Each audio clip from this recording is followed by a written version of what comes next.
Icons of ഇന്ത്യയുടെ ഇന്നത്തെ ഒരു അധ്യായത്തിലേക്ക് നിങ്ങൾക്ക് എല്ലാവർക്കും സ്വാഗതം. നമ്മുടെ ഇന്നത്തെ യാത്ര എത്തി നിൽക്കുന്നത് നമ്മുടെ സ്വന്തം ബാംഗ്ലൂരിലാണ്.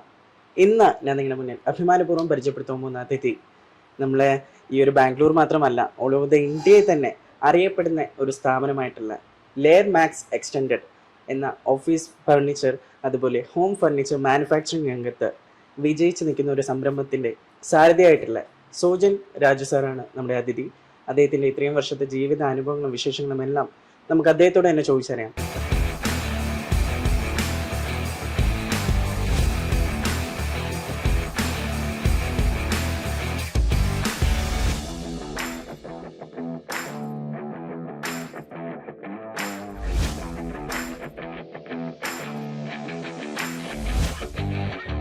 അദ്ദേഹത്തെ ഈ ഒരു പ്രോഗ്രാമിലേക്ക് നമുക്ക് ഹാർദവമായി സ്വാഗതം ചെയ്യാം. നമസ്കാരം sir. Thank you and welcome to the Icons of India. Sir, കുട്ടിക്കാലത്ത് പഠിച്ചൊക്കെ എവിടെയാണ്?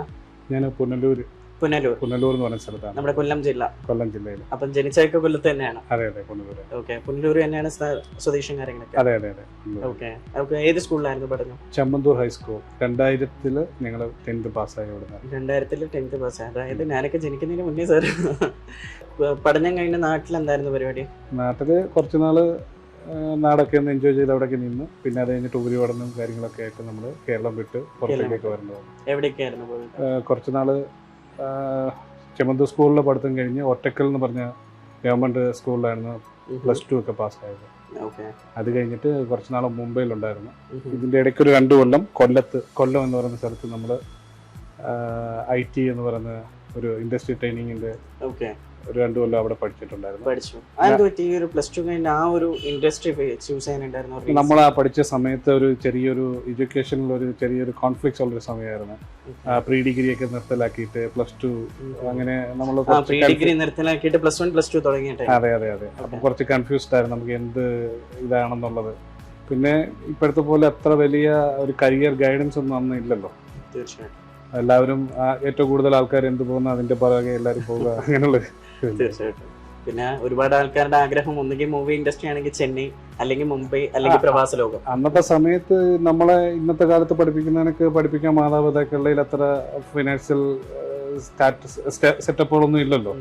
അപ്പൊ നമ്മള് കണ്ടുപിടിക്കണം എന്താണ് ചെയ്യേണ്ടത്. നമ്മുടെ കരിയറൊക്കെ നമ്മൾ തന്നെ കണ്ടുപിടിക്കേണ്ട ഒരു സാഹചര്യമായിരുന്നു. നമ്മളൊരു ലക്ഷ്യം ക്രിയേറ്റ് ചെയ്ത് നമ്മൾ തന്നെ. അതെ അതെ അതെ അതെ അതെ. അനീഷും സാർ തന്നെ IT ചൂസ് ചെയ്തു. IT 2002-2004 ഞാൻ ചന്ദനത്തോപ്പ് IT-യിലായിരുന്നു. ഓക്കെ. പിന്നെ ഇന്നത്തെ കാലത്ത് എന്ന് പറയുമ്പോൾ നമുക്ക് ഈ IT പഠനം എന്നൊക്കെ പറയുമ്പോഴത്തേക്ക് എല്ലാം നമുക്ക് ഈ പ്രാക്ടിക്കലിനെയും കാട്ടി കൂടുതൽ നമുക്ക് തിയറിയാണ്. പിന്നെ നമുക്ക് എന്തെങ്കിലുമൊക്കെ പ്രാക്ടിക്കൽ ക്ലാസ് ഉണ്ടെങ്കിലും എല്ലാം സോഷ്യൽ മീഡിയ മീൻസ് ഓൺലൈൻ വഴി മാറിയ ഒരു കാലഘട്ടമായിരുന്നു. സാറൊക്കെ പഠിച്ചപ്പോൾ ഉണ്ടായിരുന്ന സാറിന്റെ ഒരു അനുഭവം എന്തായിരുന്നു? നമ്മൾക്ക് തിയറിയെക്കാട്ടിയും കൂടുതൽ എല്ലാവർക്കും പ്രാക്ടിക്കൽ നോളജ് ആണ് ഉള്ളത്. ഇപ്പം എന്താ പറയുന്നത്, ഇത് ഇപ്പോഴത്തെ എല്ലാവരും സോഷ്യൽ മീഡിയ റീൽസും ഇപ്പം നമ്മളും അതിലേക്ക് പോയിക്കൊണ്ടിരിക്കുക. എന്നിരുന്നാലും ഇപ്പോഴത്തെ തലമുറ മീൻസ് നമ്മുടെ അനിയന്മാരായിട്ട് വരുന്ന ചെറുപ്പക്കാർക്ക് പ്രാക്ടിക്കൽ നോളജ് കുറവാണ്. അവർക്ക് ഒരു പ്രോബ്ലം സൊല്യൂഷൻ അങ്ങനെയൊന്നുമില്ല. അവർ അതിനെപ്പറ്റി ചിന്തിക്കുന്നില്ല. എല്ലാത്തിനും യൂട്യൂബിലും ഗൂഗിളിലും ഉത്തരം ഉണ്ടായതുകൊണ്ട് എല്ലാവരും എപ്പോഴും മൊബൈലിൽ സെർച്ച് ചെയ്യുന്നുണ്ട്. ഏറ്റവും നല്ല മൊബൈൽ എടുക്കുന്നവർക്ക് കൂടുതൽ അറിവ് എന്നുള്ള രീതിയിലേക്ക് പോയിക്കൊണ്ടിരിക്കുക. തീർച്ചയായിട്ടും. അങ്ങനെ ഈ ഒരു IT പഠനം കഴിഞ്ഞ് മുംബൈ പോയി, അതിനുശേഷം സാർ ഈ ബാംഗ്ലൂരിലേക്ക് എത്താനുണ്ടായിരുന്ന ഒരു കാരണം എന്താണ്? അത് സാഹചര്യങ്ങളുടെ സമ്മർദ്ദം മൂലം നമ്മൾ എത്തിയതാണ്. ഇങ്ങനെ നമ്മളുടെ ഫാമിലിയിലോ ആരും ബിസിനസ് ഫർണിച്ചറും നല്ല ഒരു ബിസിനസ് ചെയ്തുള്ള എക്സ്പീരിയൻസും ആർക്കും ഇല്ല. നമ്മൾ അങ്ങനെ സാഹചര്യങ്ങൾ മൂലം ഇവിടെ എത്തി. പഠിക്കാൻ വേണ്ടിയാണ് വന്നത്. എന്നിട്ട് ഇവിടെ തന്നെ സെറ്റിൽ ആകണം എന്നുള്ളൊരു ആഗ്രഹം ഉണ്ടായതുകൊണ്ട്. വെതർ അല്ല, നമ്മൾ ഓരോരുത്തർക്ക് ഓടിക്കൊണ്ടിരിക്കുകയാണെങ്കിൽ നമ്മൾ മരണം വരെ ഓടണം.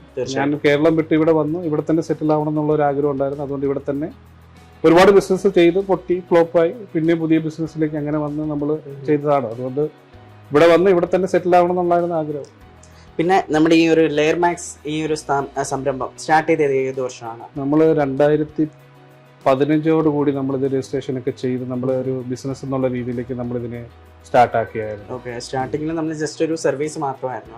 നമ്മൾ സർവീസ് ആയിരുന്നു. നമുക്ക് അന്ന് നമ്മൾക്ക് ഒരുപാട് പ്രോഡക്റ്റ് ഫർണിച്ചർ എന്ന് പറയുന്ന ഒരു സുപ്രഭാതത്തിൽ നിന്നും നമുക്ക് തുടങ്ങി വെക്കാൻ പറ്റാത്തൊരു ബിസിനസ്സാണ്.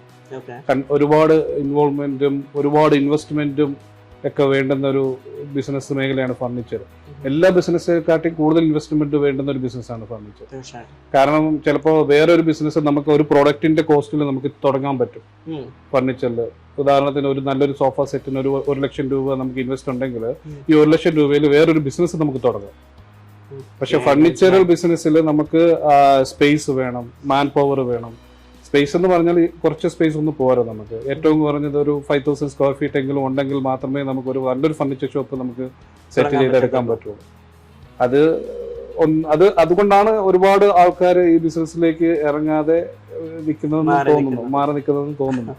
പക്ഷെ എന്നാലും ഇതിന്റെയൊക്കെ സ്റ്റാർട്ടിങ് സമയത്ത് സാർ ജസ്റ്റ് ഒരു സർവീസസ് രൂപത്തിലോട്ട് സ്റ്റാർട്ട് ചെയ്തപ്പോൾ തന്നെ സാറിന് ഇതിനെ കുറിച്ച് മീൻസ് ചെറിയൊരു നോളജ് വെച്ച് മാത്രം ഇതിലോട്ട് ഇറങ്ങിയ ഒരു വ്യക്തിയാണ്. അപ്പൊ തീർച്ചയായിട്ടും സാറിന് സ്ട്രഗിൾസ് പല രീതിക്കാണ്. കാര്യം ഒന്ന്, ഇവിടുത്തെ കസ്റ്റമേഴ്സ് ആണെങ്കിലും നമ്മുടെ മലയാളീസ് അല്ല, കന്നഡക്കാരുണ്ട്, പിന്നെ മറ്റു പല സംസ്ഥാനങ്ങളിലുള്ള ആൾക്കാരുണ്ട്. അപ്പൊ നമുക്ക് പിന്നെ അത് മാത്രമല്ല പൊളിറ്റീഷ്യൻ പ്രഷർ, പല രീതിക്കുള്ള സ്ട്രെസ്സും കാര്യങ്ങളൊക്കെ വരും. ആ ഒരു സ്റ്റാർട്ടിങ് സമയത്ത് ആ ഒരു സംഭവമൊക്കെ സാർ എങ്ങനെ ഓവർകം ചെയ്ത്? ആക്ച്വലി ഞാൻ ഈ ബിസിനസ്സിൽ വരാനായിട്ട് എനിക്ക് കീ പേഴ്സൺസ് എന്ന് പറയുന്നത് 2 പേരാണ്. അത് ബോസ്ക് എന്ന് പറഞ്ഞൊരു ബ്രാൻഡാണ്, കേരളത്തിലുള്ള ബോസ്ക് ബ്രാൻഡ്. അതില് ഷാഹുൽ ഹമീദ് എന്ന് പറഞ്ഞിട്ട് ഒരാളുണ്ട്, പിന്നെ ഷാനു എന്ന് പറഞ്ഞിട്ടുള്ള അതിന്റെ ഡയറക്ടേഴ്സ് ആണ്. ഞങ്ങൾ ഒരായിട്ട് ഇങ്ങനെ സംസാരിച്ചിരുന്ന സമയത്ത് അവരുടെ പ്രോഡക്റ്റ് ബാംഗ്ലൂരിലേക്ക് കൊണ്ടുവന്ന് വിൽക്കുന്ന ഒരു പ്രപ്പോസലിനെ പറ്റിയാണ് സംസാരിച്ചത്. അപ്പം ഇതേ ഇൻവെസ്റ്റ്മെന്റിന്റെ പ്രശ്നം നമുക്ക് അവിടെ ഉണ്ടായിരുന്നു.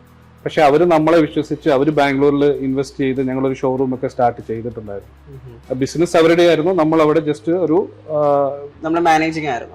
പക്ഷെ മറ്റ് ബാംഗ്ലൂരിലുള്ള ഒരാളെ കാണുമ്പോൾ നമ്മൾ അതിന്റെ ഓണർ എന്നുള്ള രീതിയിൽ അവർ നമ്മൾക്ക് അത്രത്തോളം ഫ്രീഡം തന്ന് ഷോറൂം ഒക്കെ നമ്മളെ ഏൽപ്പിച്ച് ബിസിനസ് സ്റ്റാർട്ട് ചെയ്തു. ആ ഒരു വിശ്വാസത്തിൽ അവർ നമ്മളെ ഒരുപാട് സപ്പോർട്ട് ചെയ്തിട്ടുണ്ടായിരുന്നു. അത് ഏത് കാലത്തും നമ്മൾ എവിടെ എത്ര ഉയരത്തിലെത്തിയാലും അവരാണ് നമ്മളെ ബിസിനസ്സിലേക്ക് ഇറക്കിയത്. പിന്നെ അവർ തന്നെയാണ് നമ്മളോട് പറഞ്ഞത് ഒരു പുതിയൊരു കമ്പനി രജിസ്റ്റർ ചെയ്യണം, കാരണം ഇത് നിങ്ങൾ എത്ര ബിസിനസ് ചെയ്ത് കഴിഞ്ഞാലും നിങ്ങൾക്ക് ഇത്രത്തോളം ഗ്രോത്തേ കിട്ടുള്ളൂ. അതുകൊണ്ട് ഈ ബ്രാൻഡ് നിർത്തിക്കൊണ്ട് തന്നെ നിങ്ങൾ ഒരു പുതിയൊരു കമ്പനി രജിസ്റ്റർ ചെയ്യണം എന്ന് എന്നെ ഗൈഡ് ചെയ്തത് അവർ തന്നെയാണ്. ആ ഗൈഡിൽ ചെയ്തതിൽ എന്തെങ്കിലും ട്രാൻസാക്ഷൻ കിട്ടാൻ വേണ്ടിയിട്ടാണ് നമ്മൾ ഈ സർവീസ് സ്റ്റാർട്ട് ചെയ്തത്. ബോസ്കിന്റെ ചെയേഴ്സ് ആണ് ഞങ്ങൾ ഇവിടെ വിറ്റോണ്ടിരുന്നത്. അത് നല്ല സെയില്. ഇപ്പൊ ബോസ്കിന് ബാംഗ്ലൂരിൽ 3-4 ഷോറൂമുകളുണ്ട്. നല്ല ബ്രാൻഡ് ഇപ്പൊ UAE-ലും എല്ലാം അവർ സ്റ്റാർട്ട് ചെയ്തിട്ടുണ്ട്. നമ്മളുടെ ഒരു പേരന്റ് ബ്രാൻഡ് പോലെ തന്നെയാണ് ആ ബ്രാൻഡ് ഇപ്പോഴും നിൽക്കുന്നത്. ഒരു ഫാമിലി ബ്രാൻഡാണ്, ഒരു ഫാമിലി ബ്രാൻഡ് എന്ന് തന്നെ പറയാം. നമ്മൾ പ്രൗഡായിട്ട് തന്നെ പറയുന്നുണ്ട്. ബോസ്കിന്റെ ബോർഡ് എവിടെ കാണുമ്പോഴും നമ്മുടെ ഉള്ളിൽ, കാരണം ഞാനാണ് ആ ബ്രാൻഡ് ബാംഗ്ലൂരിൽ കൊണ്ടുവന്നത്. അപ്പൊ നമ്മൾ അതിന്റെ ഒരു വളർച്ചയ്ക്ക് നമ്മുടെ ഒരു പ്രൈഡ് നമുക്കുണ്ട്. പിന്നെ ഒരുപാട് ബ്രാൻഡുകൾ വന്നിട്ടുണ്ടെങ്കിലും ഒരുപാട് പേര് ഇവരെക്കാട്ടി കൂടുതലൊക്കെ നമ്മുടെ കണക്റ്റഡ് ആണെങ്കിലും നമ്മുടെ തുടക്കം അവരിൽ നിന്നുണ്ടാവും. പിന്നെ ഞങ്ങൾ കമ്പനി രജിസ്റ്റർ ചെയ്ത സമയത്ത് നമുക്ക് ഇതിനകത്തൊരു ട്രാൻസാക്ഷൻസ് വരണം. അപ്പം നമ്മൾ ഇവർ ചെയ്യാത്ത ബിസിനസ്സുകൾ അല്ലെ ബോസ്കിന്റെ ബ്രാൻഡുകൾ അല്ലാത്ത സാധനങ്ങൾ നമ്മളിലൂടെ ബിസിനസ് ചെയ്തു. അത് അവരുടെ പെർമിഷനോട് കൂടി തന്നെയാണ് നമ്മളെല്ലാം ചെയ്തിരുന്നത്. കാരണം അവരുടെ അക്കൗണ്ടന്റ് തന്നെയായിരുന്നു നമ്മളുടെ അക്കൗണ്ടന്റ്. അങ്ങനെ നമ്മൾ അത് ചെയ്ത് ഒരു ഗ്രോത്ത് ആയി കഴിഞ്ഞതിന് ശേഷമാണ് നമ്മൾ ഇതിനെ ഒരു സെപ്പറേറ്റ് ബ്രാൻഡായിട്ട് നമ്മൾ മാറ്റിയതും. ഇപ്പോഴും നമ്മൾ ബോസ്ക് ചെയ്തുകൊണ്ടിരിക്കുന്നുണ്ട്. ബോസ്കിന് നിലവിലും നമ്മൾ ചെയ്തുകൊണ്ടിരിക്കുന്നത്. ഇന്നും നമ്മൾ ബോസ്കിന് ഓർഡർ കൊടുത്തിട്ടുണ്ട്. ആ ഓർഡറുകൾ കണ്ടിന്യൂ ആണ്. അതിന് എത്ര നാൾ ആണ് അവര് നമ്മളെ വേണ്ടാന്ന് വെക്കുന്നിടത്തോളം കാലം അത് പോയിക്കൊണ്ടിരിക്കും. കമ്മിറ്റ്മെന്റ് എന്താണോ നമ്മളത് കറക്റ്റായിട്ട് ചെയ്യും. അത് നമുക്ക് ഒരാൾ പോലും നമുക്ക് നെഗറ്റീവ് പറയാൻ ഉള്ള, എന്റെ ബിസിനസ്സിൽ പ്രോഫിറ്റ് എന്നുള്ളതിനെക്കാട്ടി കൂടുതൽ ഞാൻ ഉദ്ദേശിക്കുന്നത് റിലേഷൻഷിപ്സ് തന്നെയാണ്. കസ്റ്റമർ റിലേഷൻഷിപ്പ് തീർച്ചയായിട്ടും നമ്മുടെ ബിസിനസ്. എനിക്ക് ഒരു സെയിൽസ് എക്സിക്യൂട്ടീവ് പോലും നിലവിലില്ല. നമുക്ക് ഏകദേശം 40ഓളം എംപ്ലോയീസ് ഉണ്ടെങ്കിലും ഒരു സെയിൽസ് എക്സിക്യൂട്ടീവ് പോലും നമുക്ക് നിലവിലില്ല. എനിക്ക് എന്റെ സെയിൽസ് എക്സിക്യൂട്ടീവ് എന്ന് പറയുന്നത് എന്റെ കസ്റ്റമേഴ്സ് ആണ്. അപ്പൊ നമുക്ക് ഈ മാനുഫാക്ചറിങ്ങിന് വേണ്ടിയിട്ടുള്ള ഈ ഒരു റോ മെറ്റീരിയൽസ് ആണെങ്കിൽ നമ്മുടെ ബാക്കി പ്രോഡക്ട്സ് എല്ലാം നമ്മൾ എവിടെ നിന്നാണ് ഇമ്പോർട്ട് ചെയ്യുന്നത്? നമ്മൾ ഇമ്പോർട്ടില്ല, നമ്മൾ കൂടുതലും മേക്ക് ഇൻ ഇന്ത്യ കോൺസെപ്റ്റ് തന്നെയാണ്. കാരണം നല്ല മെറ്റീരിയൽസ് നമുക്ക് നമ്മുടെ നാട്ടിൽ തന്നെ കിട്ടുന്നുണ്ട്. നീൽക്കമൽ ആണെങ്കിലും സ്ലീപ്പ് ഡ്യൂറോഫ്ലെക്സ് ഒക്കെ ആണെങ്കിലും നല്ല ക്വാളിറ്റിയിലാണ് കിട്ടുന്നത്. പിന്നെ അവരുടെ തന്നെ B ഗ്രേഡ് C ഗ്രേഡ് എന്ന് പറഞ്ഞ് പോകുന്നുണ്ട്. അത് അവർ ക്വാളിറ്റിയിൽ അവർ തന്നെ റിജക്ട് ചെയ്യുന്ന സാധനമാണ്. അത് അവർക്ക് നശിപ്പിച്ച് കളയാൻ പറ്റാത്തതുകൊണ്ട് അവർ മാർക്കറ്റിൽ ഗ്രേഡ് കുറഞ്ഞ സാധനമായിട്ട് അവർ വിൽക്കുന്നുണ്ട്. നമ്മളത് യൂസ് ചെയ്യാറില്ല. അത് നമ്മൾ ഏത് വേണമെന്ന് നമ്മളാണല്ലോ തീരുമാനിക്കുന്നത്. അപ്പൊ കസ്റ്റമറിനെ നമ്മൾ ഏതെങ്കിലും ഒരു കസ്റ്റമർ ഏതെങ്കിലും പർട്ടിക്കുലർ ഒരു ഇതിലായിരിക്കും അവർ കൺവിൻസ്ഡ് ആവാത്തത്. ഞാനൊരു 35,000 അല്ലെങ്കിൽ 50,000 കൊടുക്കുമ്പോൾ എനിക്ക് എത്ര വാല്യൂ കിട്ടുന്നു എന്നുള്ളത് അവർക്ക് മനസ്സിലായി കഴിഞ്ഞാൽ ആ പ്രോബ്ലം തീരും. സത്യം. അങ്ങനെയാണ് നമ്മൾ അവരെ എഡ്യൂക്കേറ്റ് ചെയ്തിട്ടുണ്ടാണ്. എനിക്ക് കസ്റ്റമേഴ്സ് എന്ന് പറയുമ്പോഴത്തേക്ക് നമുക്ക് ഏറ്റവും വലിയ കസ്റ്റമർ എന്ന് പറയുന്നത് നമ്മുടെ ഇന്ത്യൻ ക്രിക്കറ്റ് ക്യാപ്റ്റൻ വിരാട് കോഹ്ലിയാണ്. ആളുടെ ഒരു പബ്ബ് നമ്മളാണ് ചെയ്തു കൊടുക്കുന്നത്. പിന്നെ KGF-ലെ ഹീറോ ഏഷ്യന്റെ വീട്ടിലെ ഫർണിച്ചേഴ്സ് എല്ലാം നമ്മളാണ് സപ്ലൈ ചെയ്തത്. ഒരുപാട് പൊളിറ്റീഷ്യൻസ് ഉണ്ട്, നമ്പേഴ്സ്. നമ്മളിതൊന്നും നമ്മൾ പ്രൈഡ് എടുക്കാറില്ല. അപ്പൊ നമ്മൾ മെയിൻലി ചെയ്തിട്ടുള്ള ഇപ്പോഴും നമുക്ക് നിലവിലുള്ള മെയിൻ കസ്റ്റമേഴ്സ് ലിസ്റ്റ് എന്ന് പറയുമ്പോഴത്തേക്ക് ഏതൊക്കെയായിരിക്കും? നമുക്ക് കോർപ്പറേറ്റ്സ് ആണ് നമ്മുടെ മെയിൻ കസ്റ്റമേഴ്സ്. നമ്മൾ നോർമലി നമ്മൾ ഇതുവരേക്കും ഏകദേശം ഒരു 2000-ഓളം കോർപ്പറേറ്റ്സിന് ബിൽഡ് ചെയ്തിട്ടുണ്ട്. ഇതിൽ 500-ഓളം നമുക്ക് റിപ്പീറ്റ് ഓർഡേഴ്സ് തരുന്നതാണ്. ബിൽഡേഴ്സ് ആണെങ്കിൽ ബ്രിഗേഡിന്റെ ഇതാണ് നമ്മൾ ലാസ്റ്റ് 5 years ആയിട്ട് കണ്ടിന്യൂസ് ആയിട്ട് ചെയ്തുകൊണ്ടിരിക്കുന്നത്. ഇപ്പം നിലവിൽ അവരുടെ റണ്ണിങ് പ്രോജക്ട്സ് 2-3 പ്രോജക്ട്സ് നമുക്കുണ്ട്.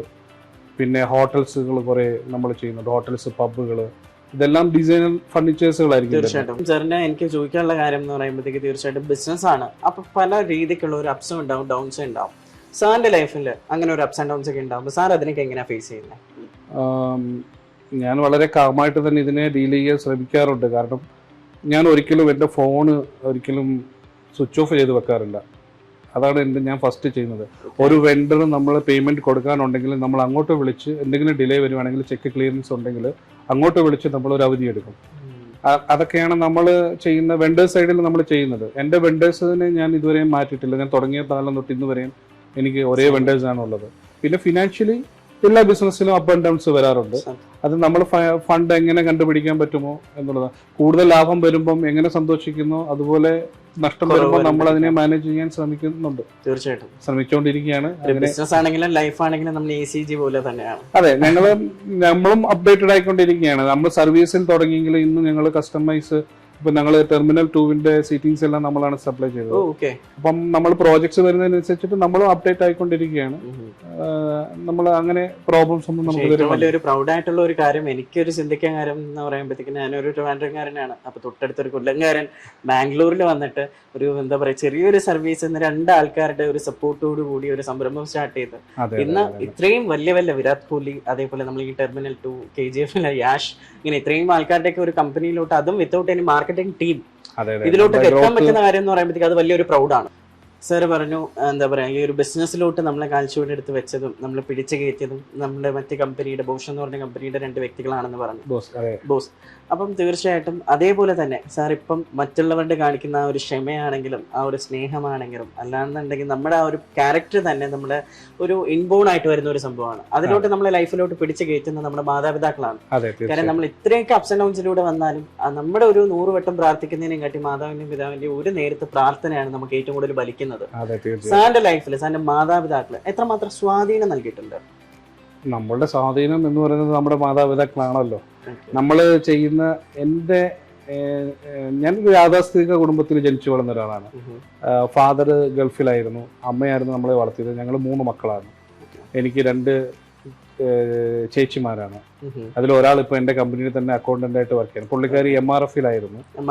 അതെ, അവിടുന്ന് അക്കൗണ്ടന്റ് ആയിട്ടായിരുന്നു. അപ്പൊ എനിക്ക് അക്കൗണ്ടന്റിന്റെ ആവശ്യം ഉണ്ടായത് കൊണ്ട് ഞാൻ ഇവിടെ വിളിച്ച് നമ്മുടെ കൂടെ നിർത്തി നമ്മുടെ കൂടെ ചെയ്യുകയാണ്. അതുകൊണ്ട് ഞാൻ അക്കൗണ്ടിന്റെ ഭാഗത്ത് തിരിഞ്ഞു നോക്കാറേ ഇല്ല. തീർച്ചയായിട്ടും അവിടെ ഒരു ഫാമിലി സപ്പോർട്ട് വരുന്നതുകൊണ്ട് നമുക്ക് നല്ലൊരു ആശ്വാസമാണ്. തീർച്ചയായിട്ടും ഫാമിലി സപ്പോർട്ട് എന്ന് പറയുന്നത് നമുക്ക് ഏറ്റവും പിടിച്ചു നിൽക്കാനുള്ള ക്യാപിറ്റലിൽ ഒന്നാണ് ഫാമിലി സപ്പോർട്ട് എന്ന് പറയുന്നത്. ഫാദർ നവംബറിൽ മരിച്ചുപോയി. ഒരുപാട് സപ്പോർട്ട് ആയിരുന്നു. ഇവിടെ വന്ന് നമ്മളെ ആയിരുന്നു. നാട്ടിൽ വന്നിട്ട് നാട്ടിലൊരു ചെറിയ സംരംഭമൊക്കെ തുടങ്ങി അങ്ങനെ നിൽക്കുന്ന ഒരാളായിരുന്നു. ഫാദറിന്റെ പേര് രാജു എന്നായിരുന്നു. വളരെ സപ്പോർട്ടായിരുന്നു. അമ്മച്ചിയുടെ പേര്? അമ്മച്ചിയുടെ പേര് ശാന്തമ്മ. പിന്നെ നമുക്ക് 2 സഹോദരിമാർ, സോണി, മൂത്താള് സോണി, രണ്ടാമത്തെ ആള് സോമി. പുള്ളിക്കാരിയാണ് ഇവിടെ അല്ല, രണ്ടാമത്തെ മൂത്താളാണ് ഇവിടെ ഉള്ളത്. ഒരു ഹാപ്പി ഫാമിലി. വളരെ ഹാപ്പിയാണ്. പിന്നെ അതേപോലെ തന്നെ ഒരു ബിസിനസ്സുകാരന്റെ ലൈഫിൽ അവരുടെ മറ്റൊരു സപ്പോർട്ട്, അവരുടെ മേജർ ബാക്ക് ബോൺ സപ്പോർട്ട് എന്ന് തന്നെ പറയുന്ന അവരുടെ ജീവിത പങ്കാളിയുടെ ഒരു സപ്പോർട്ടാണ്. തീർച്ചയായിട്ടും. കാര്യം വേറെ ഒന്നുമല്ല, ഒരു ബിസിനസ്സുകാരൻ വീട്ടിൽ ചെന്ന് കയറുന്ന പലപ്പോഴും ട്രാവലിംഗ് ആയിരിക്കാം, ചിലപ്പോൾ അർദ്ധരാത്രി ആയിരിക്കും, ചിലപ്പോൾ അന്ന് നമുക്ക് നമ്മുടെ പിള്ളേരുടെ ഒരു സ്റ്റഡീസ് പോലും നോക്കാൻ കഴിയില്ല. പക്ഷെ അന്ന് നമ്മളെയും മനസ്സിലാക്കി നമ്മുടെ ഒരു മെന്റൽ പ്രഷർ താഴ്ത്തി കൊണ്ടുവന്ന് നമ്മുടെ മക്കളുടെ കാര്യം, അല്ലെങ്കിൽ ഒരു ഹോം മിനിസ്റ്റർ എന്ന് തന്നെ അവരെ നമുക്ക് ചുരുക്കത്തിൽ വിളിക്കാം. ഹോം മിനിസ്റ്റർ സപ്പോർട്ട് എത്രമാത്രമാണ് സാറിന്റെ ലൈഫിലുള്ള? അത് ഞാൻ ബിസിനസ്സിൽ വളരെ കുറവ് ഇൻപുട്ടാണ്. എന്റെ ഫാമിലി, എന്റെ വൈഫും സിസ്റ്ററും ഒക്കെ തന്നെയാണ് ഇതിനകത്ത് കൂടുതലും. ബിസിനസ് പാർട്ണർ കൂടെയാണ്. അതെ, ബിസിനസ് പാർട്ണർ. പുള്ളിക്കാർ വർക്ക് ചെയ്യുന്നുണ്ട്. എന്നിരുന്നാലും ഒരുപാട് സപ്പോർട്ടുണ്ട്. അപ്പം നേട്ടങ്ങളിൽ മാത്രമല്ല നമ്മുടെ തളർച്ചയിലൊക്കെ നമ്മളെ കൂടെ നിർത്തുന്ന ഒരാളാണ്. വൈഫിന്റെ പേര്? നീതു. ഏത് നാട്ടുകാരിയാ? ചങ്ങനാശ്ശേരി. മക്കൾ എത്ര പേരാ? 2 പേര്, 2 പെൺകുട്ടികളാണ്. അവർ ഇവിടെ തന്നെ പഠിക്കുന്നത്, നമ്മുടെ TC പാലയിലാണ് പഠിക്കുന്നത്. അവരുടെ പേരുകള്? സേറ മൂത്താള് 2ാം ക്ലാസ്സിൽ പഠിക്കുന്നു. ഇളയാള് UKG പഠിക്കുന്നു, സെയിൻ. സെയിം. ഓക്കെ, രണ്ടും കൊച്ചു കുഞ്ഞുങ്ങളാണ്. അതെ അതെ, 2 കുഞ്ഞുങ്ങളാണ്. ഓക്കെ, സാറിന്റെ ലൈഫ് ഒന്ന് തിരിഞ്ഞു നോക്കുമ്പോൾ അന്ന് ബാംഗ്ലൂരിൽ വന്നിറങ്ങി ഇന്നിപ്പം ഈ ഒരു കമ്പനിയുടെ സാരഥിയായിട്ട് മാറി ഓൾ ഓവർ ഇന്ത്യയിൽ തന്നെ കസ്റ്റമർ റിക്രൂട്ട്മെന്റ് അനുസരിച്ച് റിക്വയർമെന്റ് അനുസരിച്ച് നമുക്ക് എവിടെ വേണമെങ്കിലും അവർ പറയുന്ന രൂപത്തിന് ചെയ്തു കൊടുക്കാൻ സാധിക്കുന്ന ഈ ഒരു കമ്പനി ഇത്രയും വളർത്തിയെടുത്തു. ഇത്രയും എഫേർട്ട് തീർച്ചയായിട്ടും ഈ ഒരു സ്റ്റാഫുകളുടെയും ഫാമിലിയുടെയൊക്കെ ഒരു സപ്പോർട്ട് കൊണ്ട് ഇത്രയും നേടി. സാർ ഒന്ന് തിരിഞ്ഞു നോക്കുമ്പോൾ സാറിന് എന്താണ് തോന്നുന്നത്? Are you wealthy? തീർച്ചയായിട്ടും അല്ലെന്നൊരിക്കലും നമുക്ക് പറയാൻ പറ്റില്ലല്ലോ. ഓക്കെ, ഒരുപാട് സുഹൃത്തുക്കൾ ഉണ്ട്. എനിക്ക് കൂടുതലും ബിസിനസ് റിലേഷനിലുള്ള ഒത്തിരി ഫ്രണ്ട്സ് ഉണ്ട്. എന്നെ ബിസിനസ്സിലേക്ക് കൈപിടിച്ച് നടത്തിയ ആൾക്കാരുമായിട്ട് ഇപ്പോഴും റിലേഷൻഷിപ്പ് ഉണ്ട്.